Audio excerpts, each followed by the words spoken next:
नमस्कार विद्यार्थी मित्रांनो, शिंदे अकॅडमी मध्ये तुमचं स्वागत आहे। चला मग आपण वर्ग 10वीचा पहिला चॅप्टर पाहणार आहोत, linear equation in two variables. तर त्याच्या अगोदर आपण linear equation in one variables पाहूया। मग आता linear equation in one variables म्हणजे काय की इक्वेशन मध्ये एक व्हेरिएबल्स यायला पाहिजे। x plus 6 equals to 9।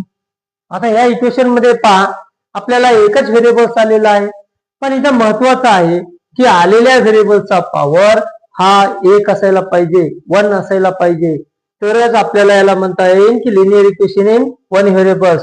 ज्यावेळेस लाईनचं इक्वेशन्स असतं त्याच्यामध्ये व्हेरिएबल्सचा पॉवर हा एकच असतो, एकच असला पाहिजे, ते पण पॉझिटिव्ह असायला पाहिजे।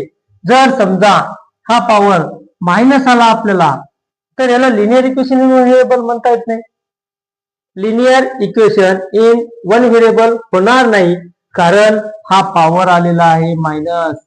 मग ज्यावेळेस मायनसचा पॉवर आलेला असतो तर ते linear equation in one variable होत नसतं। मग आपल्याला linear equation in one variable साठी कळालं काय, त्याचा पॉवर किती असायला पाहिजे, +1 असायला पाहिजे आणि एकच व्हेरिएबल यायला पाहिजे, सिंगल व्हेरिएबल असायला पाहिजे, तरच त्याला linear equation in one variables म्हणता येतं। असं येतं x इक्वल्स टू 7, या लाईन झाली, लाईनचं इक्वेशन आहे हे, एकच लाईन एकच व्हेरिएबल्स आलेला आहे, म्हणून याला म्हणता येतं linear equation in one variables. आता पाहूया आपण linear equation in two variables, हा 10वीचा फर्स्ट चॅप्टर आहे। तर मग आता याच्यामध्ये पाहायच्या नावातच काय सांगितलेलं आहे, लिनियर म्हणजे काय असतं, लाईनचं इक्वेशन, एक लाईनचं इक्वेशन दिलेले, पण त्याच्यामध्ये किती व्हेरिएबल्स आलेले आहेत, 2 आलेले आहेत, 2 व्हेरिएबल्स म्हणलेलं आहे। म्हणजे इथं किती येणार आहेत, 2 व्हेरिएबल्स येणार आहेत। ज्या इक्वेशन मध्ये 2 व्हेरिएबल्स आलेले आहेत त्याला काय म्हणणार आपण, linear equation in two variables. तर चला मग इथं जाणून घेऊया। तर कोणते असतात equation, x plus y equals to 9 आलेला आहे, x plus y equal to 9। मग याच्यामध्ये पहा 2 व्हेरिएबल्स आलेले आहेत, एक x आहे दुसरा y आहे, हे 2 व्हेरिएबल्स आलेले आहेत, कोणी काय झालं, linear equation in two variables. पण याच्यामध्ये पॉवर सुद्धा पहा, पॉवर किती आलेला आहे, इथं x चा 1 आलेला आहे, इथं y चा किती आलेला आहे, 1 आलेला आहे। मग आपल्याला linear equation in two variables कधी म्हणता येईल, तर दिलेल्या इक्वेशन मध्ये 2 व्हेरिएबल्स यायला पाहिजे आणि त्याच्या पॉवर, त्याची डिग्री एकच असायला पाहिजे, पॉझिटिव्ह 1 असायला पाहिजे, तरच आपल्याला त्याला linear equation in one variable म्हणता येतं।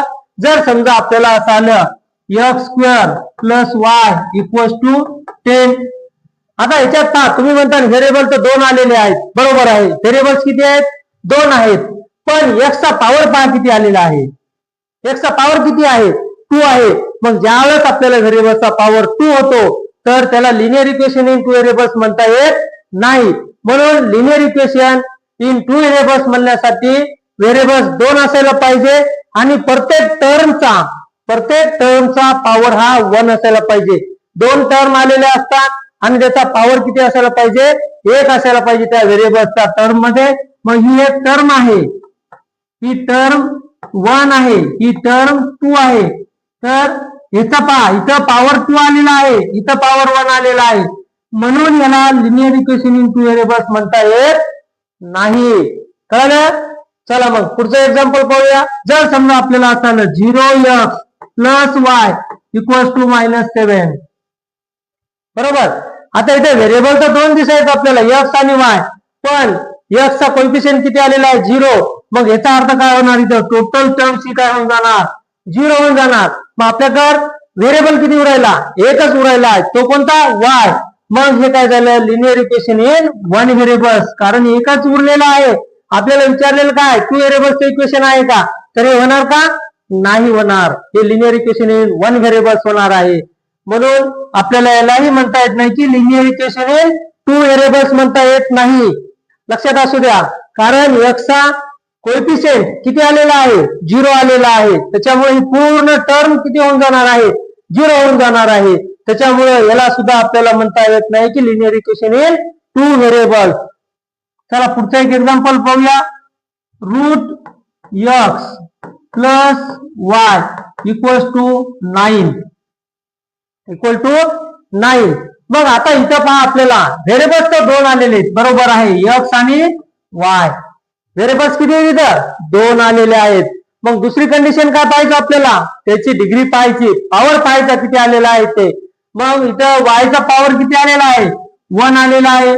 मग आता हे रूट म्हणजे काय असतं? पॉवर याचा 1/2 असतो plus y raise to 1 equals to 9. मग आता पहा एक्सचा पॉवर किती आलेला आहे आपल्याकडे? हाफ आलेला आहे. 1 आहे का? नाहीये. म्हणून आपल्याला याला linear equation in two variables म्हणता येत नाही. कळलं? लिनियर इक्वेशन इन 2 व्हेरिएबल्स होण्यासाठी आपल्याला 2 व्हेरिएबल्स असायला पाहिजे आणि दिलेल्या व्हेरिएबल्सचा पॉवर हा 1 असायला पाहिजे प्रत्येक टर्म मध्ये. ही एक टर्म असणार, ही दुसरी टर्म असणार. हे इथं पहा मी लिहून दिलेलं आहे. ही टर्म 1, ही टर्म 2. टर्म म्हणजे प्लस मायनस न सेपरेट केलेले व्हेरिएबल्स. मग इथे या दोघांच्या मध्ये प्लस आलेला आहे. असं जर आलं आपल्याला x minus y equals to 17, हे लिनियर इक्वेशन इन 2 व्हेरिएबल्स आहे का? तर आहे. कारण इथं पहा एक्स आणि वाय 2 व्हेरिएबल्स आलेले आहेत. त्याचा पॉवर किती आहे? पहिल्या याच्यात एक्सचा पहा 1 आहे, काहीच नाही म्हणजे काय असतो? 1 असतो. मग इथं पॉवर किती आलेला आहे? 1. वायचा पॉवर पहा किती आलेला आहे? 1 आलेला आहे. इथं बी 1 आलेला आहे. म्हणजे हे लिनियर इक्वेशन इन 2 व्हेरिएबल्स होणार आपलं. किती होणार आहे? Linear equation in 2 variables. त्याच्यानंतर 1/x plus 1/y equals to 20. मग आता याला म्हणणार का? व्हेरिएबल्स तर 2 आहेत. पहा इथं एक्स आहे, इथं वाय आहे. आता याला डायरेक्टली आपल्याला लिनियर इक्वेशन इन 2 व्हेरिएबल्स म्हणता येत नाही. डायरेक्टली म्हणता येत नाहीये. मग काय करावं लागणार आपल्याला? तर याला कन्वर्ट करावं लागणार आहे. काय करावं लागणार आहे? कन्वर्ट करावं लागणार आहे. पण आपल्याला जर डायरेक्टली विचारलं की हे लिनियर इक्वेशन इन 2 व्हेरिएबल्स आहे का? तर हे नो आहे. नो, नाहीये. आहे का? हे नाहीये. का? कारण हे पहा डिनॉमिनेटरला आलेले दोन्ही व्हेरिएबल्स.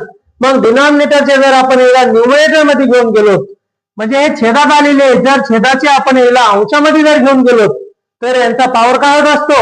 मायनस होत असतो. जर प्लस असेल तर मायनस होत असतो, मायनस असेल तर काय होतो? प्लस होतो. मग आता याला जर आपण वर घेऊन गेलो न्यूमरेटर मध्ये -1 plus y raise to -1 equals to 20.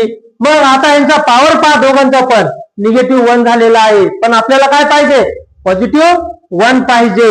म्हणून हे सुद्धा लिनियर इक्वेशन इन 2 व्हेरिएबल्स होतं का? तर नाही होती. तर त्याच्यामुळं होत नाही. कळले? लिनियर इक्वेशन इन 2 व्हेरिएबल्स कशाला म्हणायचे ते आपल्याला?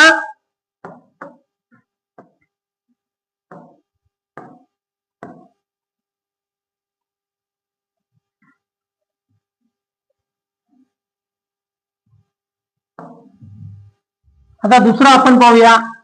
x plus 0y equals to -18. हे लिनियर इक्वेशन इन 2 व्हेरिएबल्स आहे का? पहा आहे का? पहा एकदा. आता ह्याच्यात व्हेरिएबल्स 2 आलेले आहेत. किती आलेले आहेत? 2 आलेले आहेत. 2 आहेत. मग याचा आपण इथं पॉवर पाहिजे 1 आहे, इथंही 1 आहे. पण याचा कोएफिशियंट पहा, वायचा कोएफिशियंट पहा. वायचा कोएफिशियंट 0 आलेला आहे. म्हणजे टोटल टर्म्स काय होऊन जाणार? ही 0 होऊन जाणार. म्हणजे काय जाणार? x इक्वल्स टू -18 जाणार. मग आता हे लिनियर इक्वेशन इन 2 व्हेरिएबल्स झालं का? नाही झालं. का? कारण इथं व्हेरिएबल्स हा एकच राहतो. मग हे लिनियर इक्वेशन इन 1 व्हेरिएबल्स होत असतो. म्हणजेच आपल्याला आलेल्या कोएफिशियंट सुद्धा 2च असायला पाहिजे. त्यांचं 0 नसायला पाहिजे. कोएफिशियंट 2 नाहीये तर तिथं काय की 0 नसायला पाहिजे. दिलेल्या व्हेरिएबल्सचा कोएफिशियंट हा 0 नसायला पाहिजे. तरच आपल्याला त्याला लिनियर इक्वेशन इन 2 व्हेरिएबल्स म्हणता येतं. नाहीतर मग असं एक जर व्हेरिएबल्स राहिला आणि एकाचा जर 0 दिला तर म्हणजे एकच राहणार ना, कोएफिशियंट 0 असल्याच्या नंतर. म्हणून हे सुद्धा होणार नाही. आलं लक्षात? चला मग आता आपण जनरल इक्वेशन इन 2 व्हेरिएबल्सचं इक्वेशन पाहू का आहे ते. मग आता पहा त्याची पहिले डेफिनेशन घेऊ, त्याच्यानंतर जनरल फॉर्म पाहूया आपण याचं काय आहे ते. त्याच्यामध्ये linear equation in 2 variables an equation which contains 2 variables and the degree of each term containing is 1 is called linear equation in two variables. मग जनरल फॉर्म पहा, याच्यामध्ये आपल्याला याचा जनरल फॉर्म दिलेला आहे. जनरल फॉर्म काय आहे पहा, ax plus by plus c equals to 0 is the general form of linear equation in two variables. मग याच्यामध्ये पहा, प्रत्येक टर्म्स मध्ये या x चा पॉवर पहा इथे किती आहे 1, इथं y चा किती आहे 1 आहे. c हा काय आहे कॉन्स्टंट आहे. c काय आहे कॉन्स्टंट आहे. मग आता आपण एक ऍक्टिव्हिटी दिलेली आहे, ऍक्टिव्हिटी कंप्लीट करू. ता complete the following table number equation. मग is the equation linear equation in two variables आहे का नाही सांगायचं. पहिले इक्वेशन दिलेले आपल्याला 4m plus 3n equal to 12 आहे. कशामुळे आहे, इकडे yes linear equation in two variables आहे. हा कशामुळे आहे तर व्हेरिएबल्स पहा दोन आलेले आहेत m आणि n. त्याच्यानंतर त्यांचा पॉवर पहा, डिग्री पहा यांची किती आलेली आहे 1 आलेली आहे. प्रत्येक टर्म्स मध्ये डिग्री किती आहे 1 आहे. पहा आपल्याला इथं काय सांगितलं, इक्वेशन कंटेन्स टू व्हेरिएबल्स, दोन व्हेरिएबल्स आलेले आहेत आणि degree of each term containing is 1. म्हणजेच या टर्म्स मध्ये डिग्री किती आहे पहा याची 1 आहे. म्हणून हे linear equation in two variables आहे. त्याच्यानंतर दुसरं दिलेलं आहे पहा आपल्याला 3x² - 7y = 13. मग आता याच्यात व्हेरिएबल्स पहा किती आलेले आहेत 2. पण पहिला x चा पॉवर पहा, पहिल्या टर्म मध्ये x चा पॉवर किती आहे 2 आहे. मग जर पॉवर 2 असेल तर linear equation in two variable होईल का, तर नाही होणार. मग इथं काय येणार हे नो. इथं काय असणार आहे no. Is the equation in linear equation in two variables is no, म्हणजे नाही येतो त्याच्यामध्ये लिनियर इक्वेशन येणार नाही. मग इथं पहा √2x √5y = 16. हे मायनस आले मध्ये मायनस आहे. √2x - √5y = 16. मग इथं याच्यामध्ये पहा आपल्याला इथं x आलेलं आहे, इथं y आलेलं आहे, दोन व्हेरिएबल्स आलेले आहेत. आणि हे जे रूट आहे हे रूट पहा, रूट हे कॉन्स्टंटला आहे, त्याचा कोएफिशियंट आलेला आहे, त्या कोएफिशियंटला आहे x ला नाही. त्याच्यानंतर इथेही पहा हे रूट y ला नाही, त्याच्या y च्या कोएफिशियंटला आलेला आहे. मग याच्या दोन व्हेरिएबल्स आलेले आहेत आणि त्या व्हेरिएबल्सचा पॉवर किती आहे दोघांचा पण 1 आलेला आहे. म्हणजे हे काय होणार linear equation in two variables yes हे आहे. त्याच्यानंतर पुन्हा 4 नंबरला पहा, याच्यामध्ये 0x + 6y - 3 = 0. मग आता याच्यामध्ये x आणि y दोन व्हेरिएबल्स तर आलेले आहेत, पण x चा कोएफिशियंट किती आलेला आहे 0 आलेला आहे. आणि जर समजा कोएफिशियंट 0 असेल तर ते linear equation in two variable होईल का, तर नाही होणार. मग ते linear equation in one variables होणार. मग इथं काय लिहिणार याला नो. त्याच्यानंतर 0.3x + 0y - 36 = 0. आता इथं पहा दोन व्हेरिएबल्स आलेले आहेत, पण y चा कोएफिशियंट किती आहे 0. मग टोटल टर्म्स काय होऊन जाणार आहे आपल्याला 0. मग हे सुद्धा होणार नाही. तर हे linear equation in one variables होईल, पण टू व्हेरिएबल्स होणार नाही. त्याच्यानंतर इथं पहा 4x + 5y = 4 आलेला आहे. मग इथं हे डिनॉमिनेटरला व्हेरिएबल्स आलेले आहेत आणि जर समजा डिनॉमिनेटरला व्हेरिएबल आले असतील तर डायरेक्टली आपल्याला त्याला linear equation in two variables म्हणता येत नाही, त्याला कन्वर्ट करावं लागणार आहे आपल्याला याची व्हॅल्यू पुट करून. म्हणून इथं नो येणार याला. हे काय येणार नो, याला म्हणता येणार नाही. त्याच्यानंतर शेवटचं पहा 4xy - 5y - 8 = 0. आता इथं आपल्याला x आणि y हे सोबत आलेले आहेत आणि x y हे सोबत आलेले असल्यामुळं याला linear equation in two variables म्हणता येत नाही, कारण याची जी डिग्री आहे हे 1 + 1 इथं किती होणार आहे 2 होणार आहे यांची डिग्री. हे पहा इथं 1 आहे, इथं 1 आहे, या टर्म्स मध्ये याची डिग्री किती होती 2. हे 1 + 1 2 होणार. आणि जर डिग्री 2 होत असेल तर आपल्याला त्याला linear equation in two variables म्हणता येत नाही. मग हे सुद्धा काय आहे नो. क्लिअर.